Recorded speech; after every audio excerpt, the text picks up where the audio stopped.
말씀은 여호수아 1장 1절에서 9절까지 말씀입니다.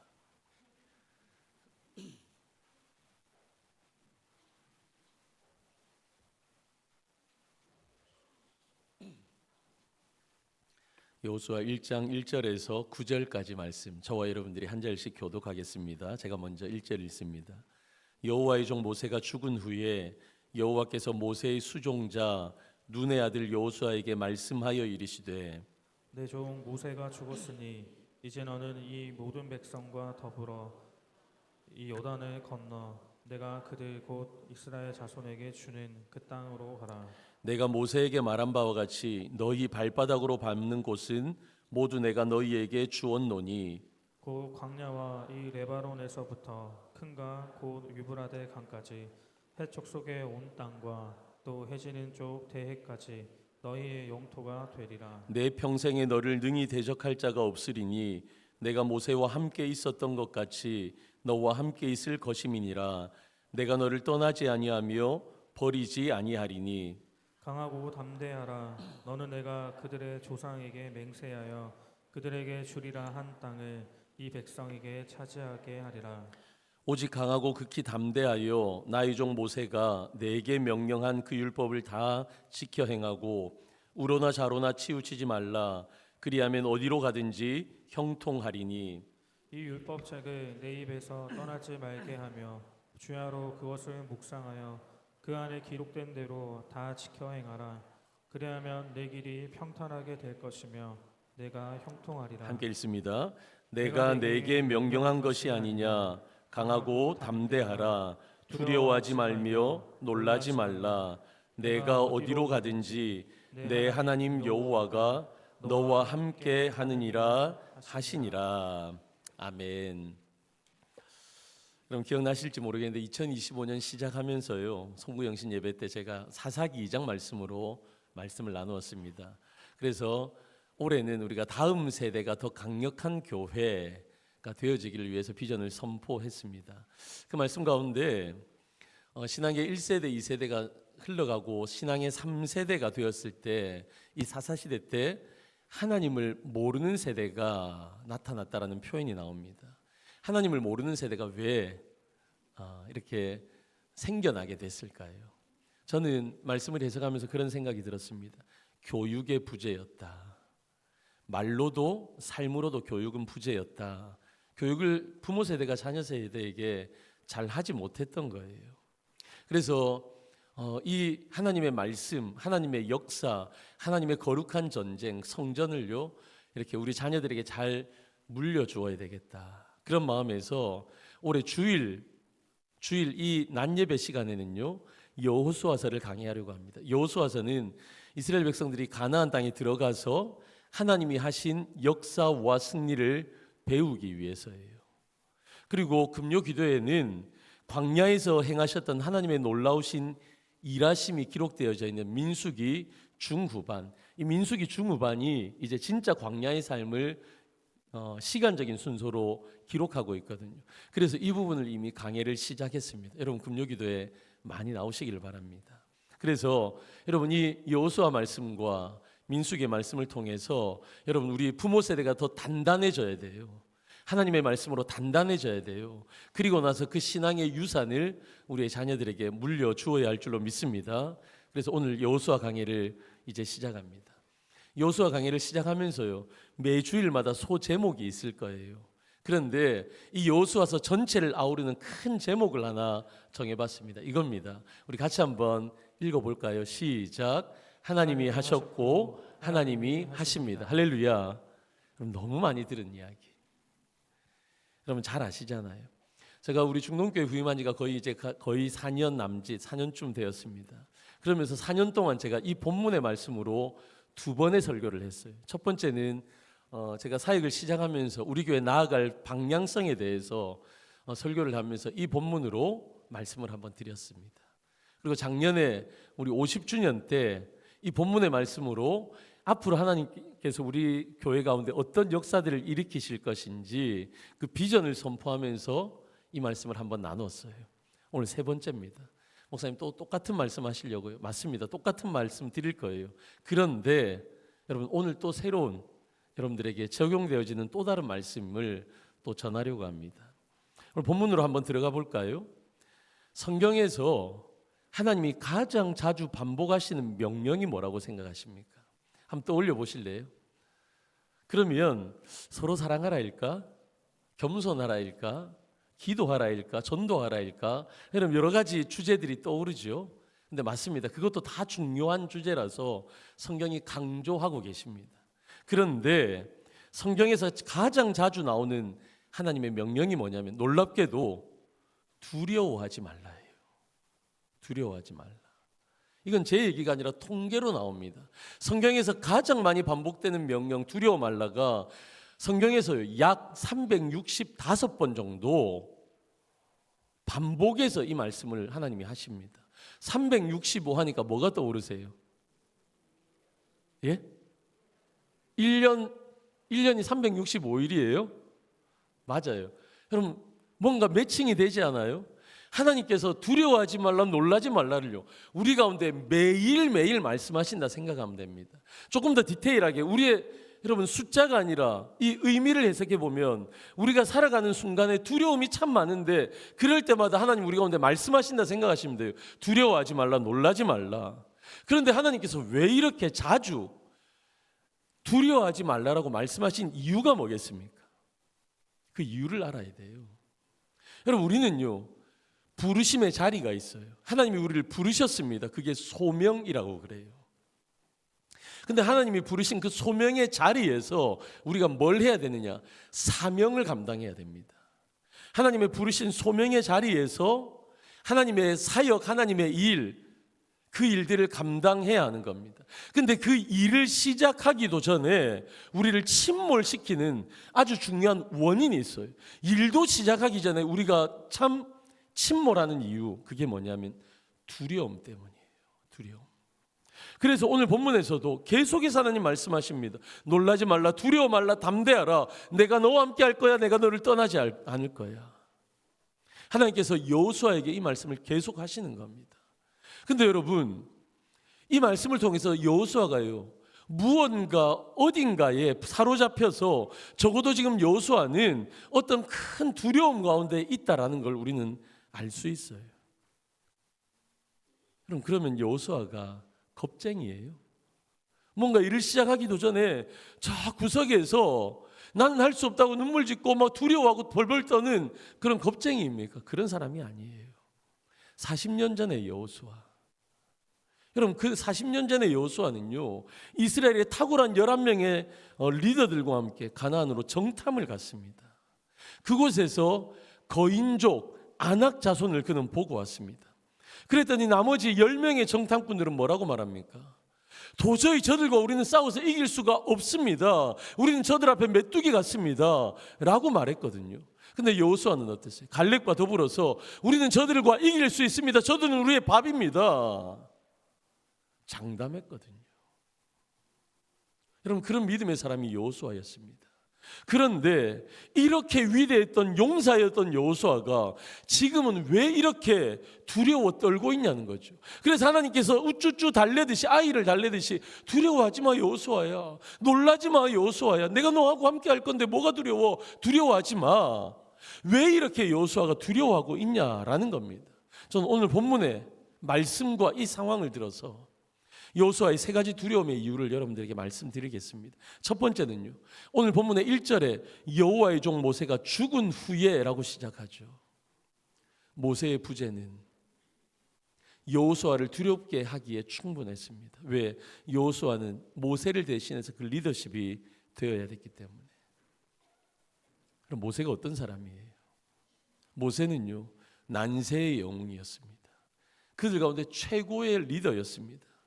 여러분 지팡이 하나 들고 그 많은 이스라엘 백성들을 출애굽시켰던 사람이 모세였습니다. 민족의 영웅이죠. 그럼 광야의 40년의 길을 걸어가면서 모세의 지팡이를 통해서 홍해가 갈라지기도 합니다. 먹고 살 수 없는 그 광야에서 모세를 통해서 어떻게 먹고 마시는 문제가 해결되어졌습니다. 오합지졸이었던 이스라엘이었는데 여러분 가는 길마다 전쟁을 하면 백전백승이었습니다. 이건 도저히 있을 수 없는 일인데 모세를 통해서 모세는요 민족의 영웅, 그들에게 아버지와 같은 존재였는데 모세도 죽음을 피할 수가 없었어요. 죄의 삭은 사망이니 모세도 죽음을 피할 길이 없었습니다. 이제 모세의 역할을요 여호수아가 대신해야 했습니다. 여호수아는 깜깜했던 거예요. 모세의 부재는요 여호수아가 두렵기에 충분한 이유였습니다. 두 번째, 그들이 싸워야 할 대상이 가나안에 거하는 7 원주민, 그들은요 거인족들이었습니다. 여러분, 지금 여호수아와 갈렙을 제외한 나머지 모든 이스라엘 백성들은 어때요? 그 가나안의 7 족속 거인 족속 아낙 족속을요 실제로 눈으로 보지 못했어요. 그러니까 얼마나 큰지 얼마나 강한지를 모르는 거예요. 근데 여호수아는 어떻습니까?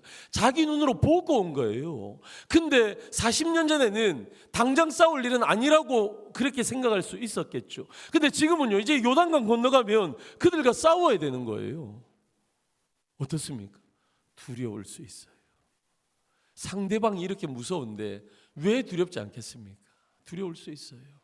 그래서 두려웠던 겁니다. 세 번째는요, 여러분 여기에 신빙성이 굉장히 있습니다.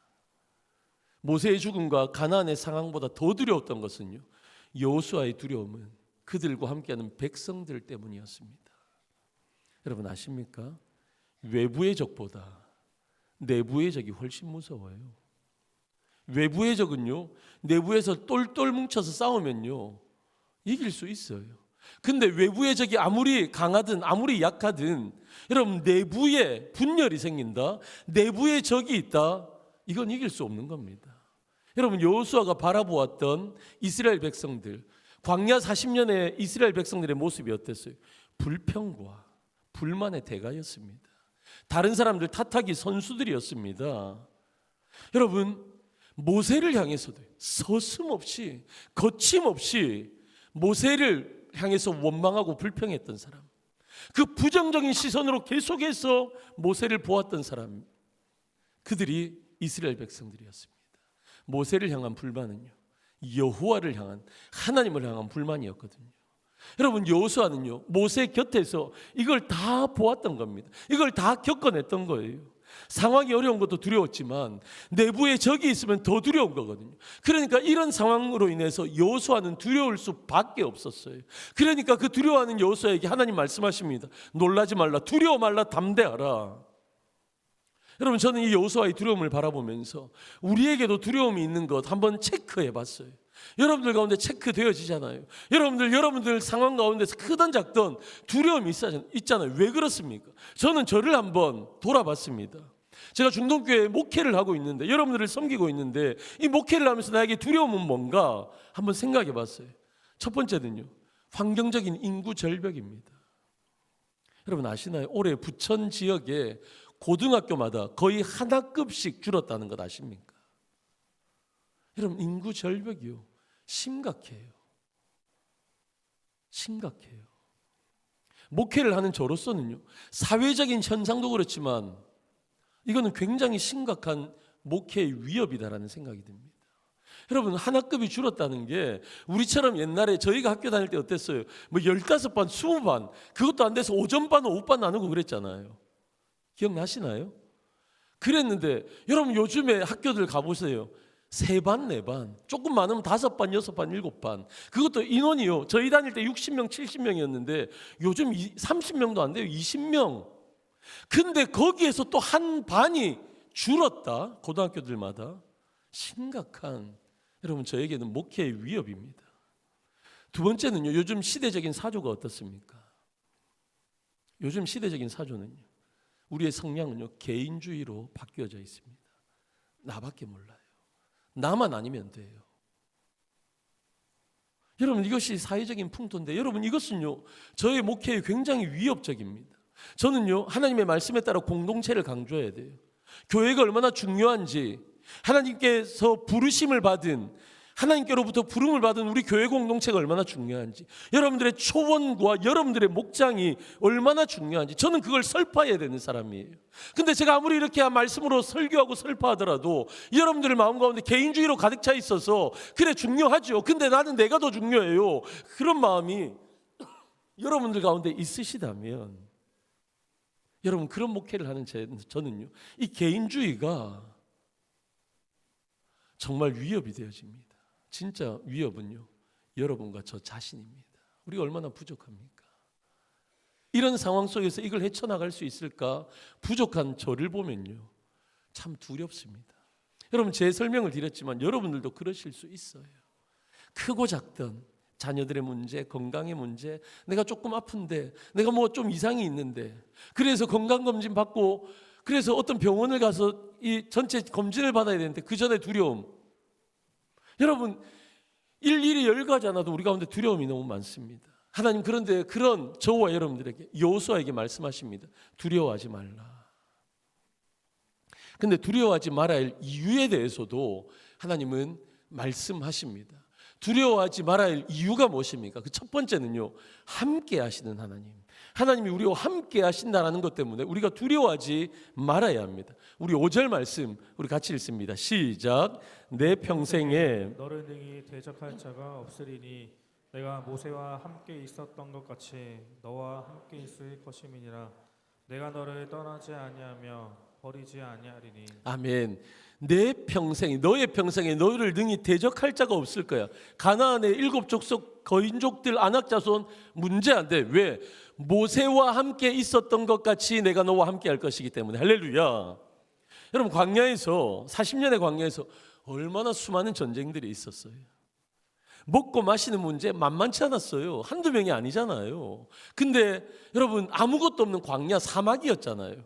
불평과 불만으로 가득 찬 이스라엘 백성들, 여러분 모세에게는요, 여호수아에게는요, 또 이스라엘 백성들에게는요, 모든 하루하루의 삶이 눈을 뜨면 문제가 첩첩산중이었던 거예요.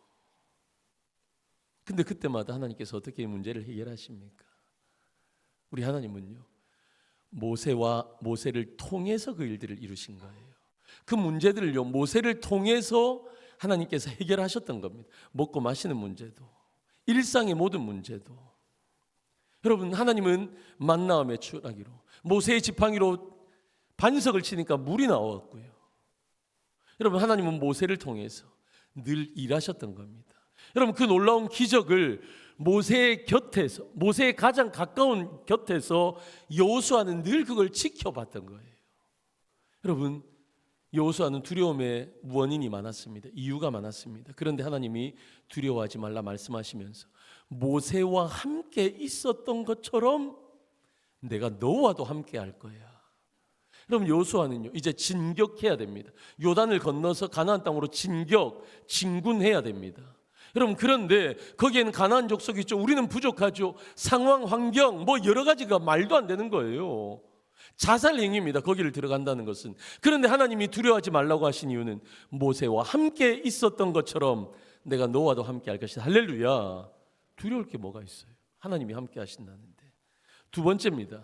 두 번째는요, 여러분 저는 이 표현을 여러분들에게 드릴 때마다 정말 신나고 행복해요. 주는 바른 곳 주언노니. 여러분 이 시제가 불일치 되어지는 것을 통해서 하나님이 두려워하지 말라 말씀하십니다. 여러분 6절 말씀 한번 같이 읽어볼까요? 시작. 강하고 담대하라. 왜냐하면 너는 내가 그들의 조상에게 맹세하여 그들에게 주리라 한 땅을 이 백성에게 차지하게 하리라. 아멘. 여러분 강하고 담대하라, 두려워하지 말라 말씀하신데, 왜냐하면 너희 조상들에게 내가 이 약속을 했어.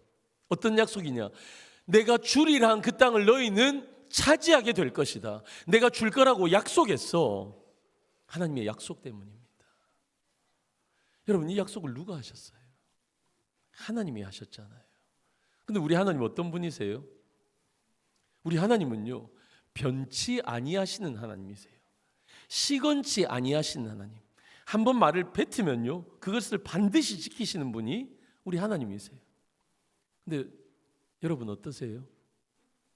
여러분 자신을 한번 생각해 보세요. 우리가 한 입에 두 말 하는 적 얼마나 많아요? 그렇지 않아요? 우리는요, 왔다 갔다 하는 사람들이에요. 오늘이 다르고 내일이 다르고 지금은 이런데 저녁이 되면 저렇게 되어지는, 여러분 우리의 감정의 상태는 널뛰듯이, 여러분 우리는 그런 사람들이에요. 근데 우리 하나님은 어떠세요? 한번 말씀하시면 반드시 그것을 지키시는 하나님, 한번 약속하셨으면 반드시 지키시는 하나님. 그 하나님께서 어떻게 하십니까? 너희들의 조상들과 내가 이런 약속을 해서 저 땅을 내가 너희 줄 거라고 약속했어. 그건요 부모님들 세대에게 주신 약속이었어요. 그런데 오늘 본문 2, 3절에 뭐라고 말씀하십니까? 우리 같이 읽습니다. 시작. 내 종 모세가 죽었으니 이제 너는 이 모든 백성과 더불어 일어나 이 요단을 건너 내가 그들 곧 이스라엘 자손에게 주는 그 땅으로 가라. 내가 모세에게 말한 바와 같이 너희 발바닥으로 밟는 곳은 모두 내가 너희에게 주었노니. 할렐루야. 여러분 이 말씀이 정말 중요해요. 계속 띄워주세요. 요단을 건너서 너희에게 주는 땅으로 가라 말씀하십니다. 주는 땅으로. 여러분 이 주는이란 단어 히브리어 원어에 보면요 미래형으로 써져 있어요. 시제가. 당연하죠.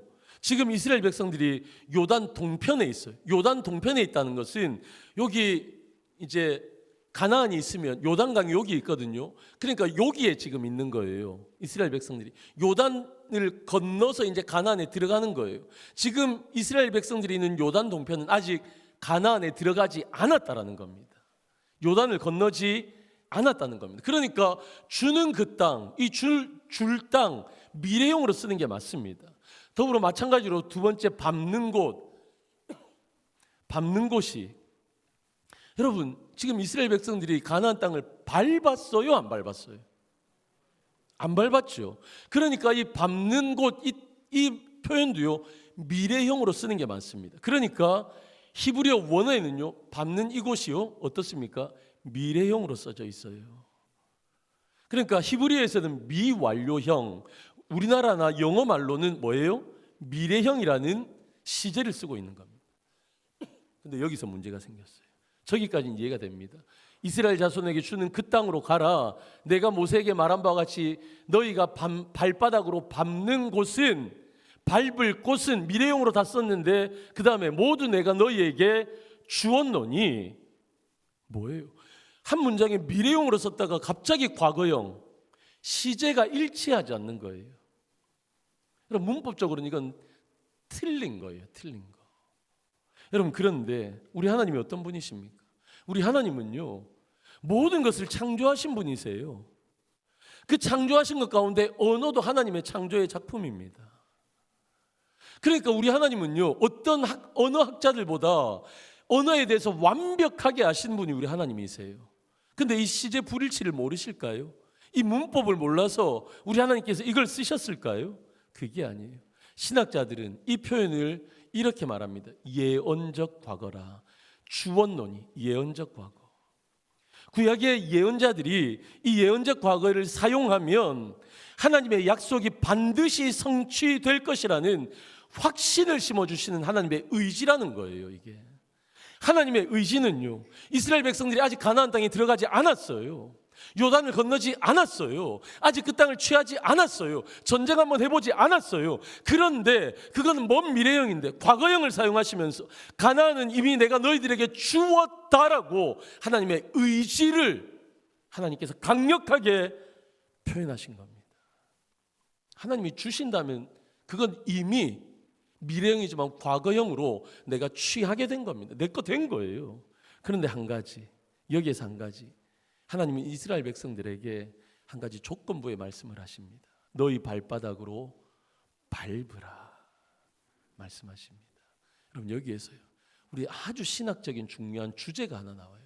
그게 뭐냐? 하나님의 주권과 인간의 책임입니다. 하나님의 주권은요 이런 거예요. 세상이 창조되기도 전에 우리 하나님께서 모든 작정과 예정을 다 하십니다. 이 작정이라는 건 일어날 모든 일들, 그 작정 안에 예정이라는 것이 있는데 예정은 하나님의 선택과 유기. 하나님이 선택하시느냐, 저와 여러분들의 관계가 있는 거예요. 하나님이 이미도 다 작정하셨어요. 그러니까 하나님의 시나리오대로 다 될 거예요. 그러니까 하나님의 시나리오는 내가 이 시절에 너희들에게, 이스라엘 백성들에게 가나안 땅을 줄 거야 라고 하나님께서 약속하신 겁니다. 하나님의 뜻입니다. 그러면 하나님이 약속하시면 반드시 주실 텐데, 그럼 우리는 아무것도 안 해도 되나요? 우리가 해야 될 책임이 있는 겁니다. 그게 뭐냐? 밟으라. 하나님이 이미 주신 땅인데 너희가 요단을 건너야 돼. 그래서 밟아야 돼, 그 땅을. 그래서 내가 다 이기게 하는 시나리오를 정해놓았는데 너희는 또 싸워야 돼. 하나님이 하라고 하신 그 하나님의 말씀 앞에 순종해야 된다라는 겁니다.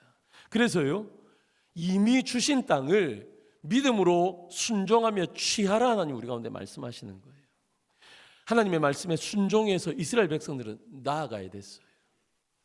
약속을 하셨는데 거저 주시는 건 아니라는 겁니다. 하나님의 말씀에 순종해서 발바닥으로 밟는 순종이 있어야 된다라는 말씀을 하시는 겁니다.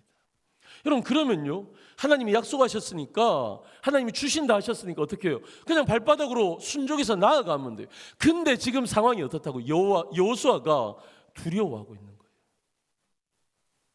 여호수아가 두려워. 그래서 주저하고 있는 거예요. 그래서 오늘 말씀이 시작되는 겁니다. 여호수아의 진짜 두려움의 이유가 뭡니까? 믿음으로 순종해서 나아가지 못하는 진짜 이유가 뭡니까? 여호수아가 문제에만 집중하고 있기 때문에 그래요. 문제에만. 제가 세 가지 두려움의 이유 말씀드렸죠. 지금 여호수아는 그 세 가지에 함몰되어 있는 겁니다. 문제에만 집중하는 이유가 뭐냐면 문제보다 더 크신 하나님의 임재를 보지 못해서 그래요. 하나님의 임재를. 그래서 하나님의 임재, 하나님의 함께 하심을 보지 못하니까 이런 사람들은 어떻습니까? 내 인생의 주인이 내 것인 것처럼 부단히 열심히 노력하며 살아가게 되는 겁니다. 내가 주인 된 인생이면 너무 힘들어요. 그거 어떻게 살아가시려고 그래요? 내 인생 지금까지 하나님이 하셨습니다. 앞으로도 하나님이 하십니다. 이 고백이 아니면요, 여러분, 우리의 삶 가운데 있는 그 무거운 짐들을 내가 짊어져야 돼요. 내가 이 일들을 짊어지니까 이스라엘 백성들처럼 모세 원망하고 하나님 원망하고 불평불만 할 수밖에 없는 거예요. 하나님의 임재를 보지 못하는 이유는요, 살아있는 예배를 드리지 못하기 때문입니다. 하나님이 예배를 그토록 강조하시는 이유가 뭐예요?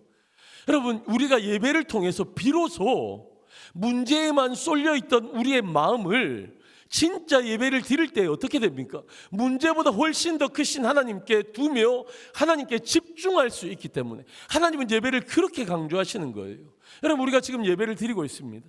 그분을 찬양합니다. 하나님의 목소리, 음성을 우리가 듣는 거예요. 이 설교를 통해서. 여러분, 그러면 어떤 일이 벌어집니까? 우리는 현실의 태산 같은 장벽을 넘어서 사자의 용기를 가질 수 있는 거예요. 그러니까 두렵지 않은 겁니다. 여러분, 그런데 이 살아있는 예배의 핵심이 뭐예요? 제가 말씀드렸죠. 디다케, 하나님의 말씀의 선포입니다. 하나님의 말씀이 살아있는 예배의 중심입니다. 핵심입니다. 하나님이 여호수아에게 두려워하지 말라 말씀하시면서 두려움을 극복하는 아주 구체적인 방법을 말씀해 주십니다. 8절 말씀 우리 같이 한번 읽어볼까요? 시작.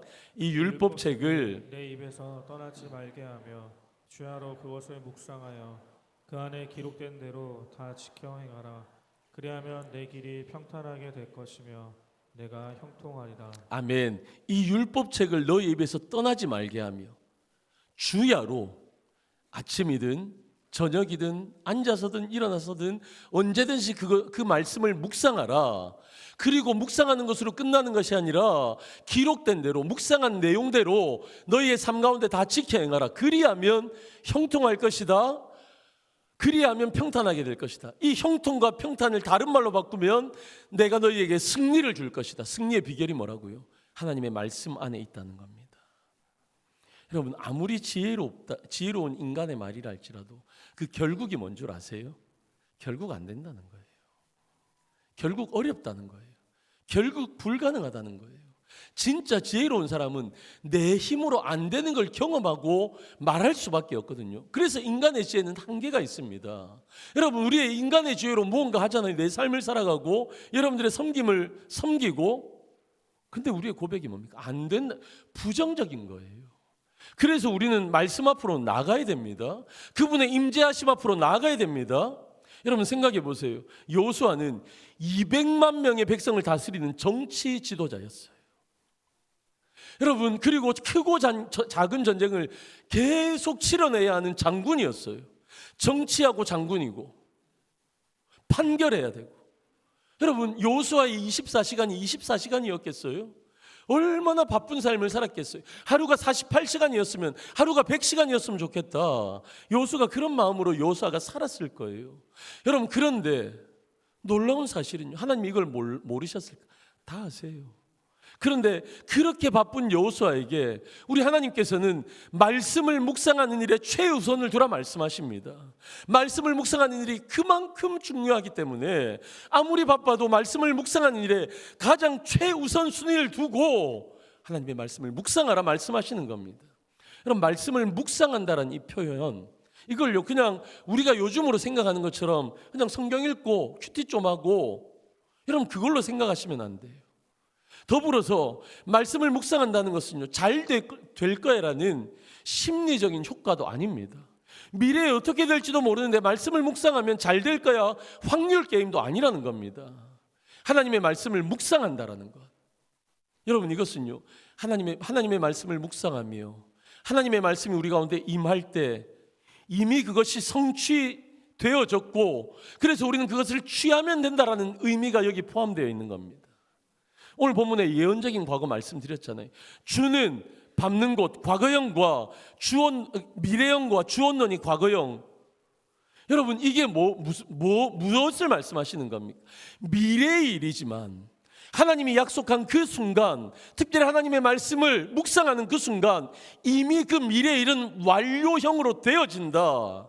그러니까 너는 믿음으로 찾으면 돼, 나가면 돼. 미래에 완성될 것을 내 과거의 약속에 의지하여 지금 나아가라, 이 말씀을 하시는 거예요. 그래서요, 여러분 잘 들으셔야 돼요. 말씀을 묵상한다는 이 표현은요, 그분의 주권 안으로 들어가는 겁니다. 그분의 임재 안으로 들어가는 겁니다. 여러분, 하나님의 말씀을 묵상한다는 것은, 그리고 그 말씀을 지켜 행한다는 것은 하나님이 내 인생의 왕이십니다. 하나님이 내 인생의 주인이십니다. 하나님이 내 진정한 탑 리더이십니다. 고백하는 것이 말씀을 묵상하고 그 말씀대로 살아내는 것입니다. 여러분, 이 말씀만이 하나님의 주도권, 내 주도권을 하나님 앞에 내어드리고 하나님의 주인 되심을 인정하는 것만이 우리를 믿음의 순종으로 춤추게 하는 것인 줄로 믿습니다. 말씀을 정리합니다. 부족한 나를 보면서요, 두려운 상황 속에서 두려움 없는 사람이 없어요. 저도 그렇고 여러분들도 마찬가지입니다. 우리는요, 날마다 이것과 싸우는 거예요. 그런데 하나님 말씀하십니다. 여러분들을 향해서 두려워하지 말라. 할렐루야. 여러분, 두려워하지 마십시오. 저도 두려울 때 많거든요. 근데 저는 두려울 때마다 성경 속으로 들어갑니다. 성경 속으로 들어가서 성경의 사건 속에서 믿음의 우리의 선배님들이, 믿음의 선인들이 하나님의 주권을 어떻게 믿었고 그분의 말씀에 어떻게 의지해서 그들의 어려운 난간을 극복하며 살았는지 그 말씀을 묵상하면요, 제 마음이 설레입니다. 또 그래서 그 말씀에 의지해서 또 앞으로 한 걸음 한 걸음 나아갑니다. 사랑하는 성도 여러분, 두려워하지 마십시오. 오히려 두려움이 오면 내가 무엇을 순종해야 할지 하나님의 약속의 말씀을 붙들고 순종의 삶을 살아가시기를 주님의 이름으로 축원합니다. 주야로 주님의 말씀을 묵상하기를 주님의 이름으로 축원합니다. 문제만 쏠려있던 내 마음을 하나님 앞에 집중하십시오. 그래서 우리의 고백이 여호와는 나의 산성이십니다. 나의 요새이십니다. 나의 소망이십니다. 나의 힘이십니다. 여호와만 바라보면서 믿음의 길을 흔연히 걸어가 우리의 삶 속에서 여호와 앞에 승리의 깃발을 꽂아 하나님 앞에 영광을 올려드리는 우리 중동의 모든 성도님들 되시기를 주님의 이름으로 간절히 축원합니다. 아멘.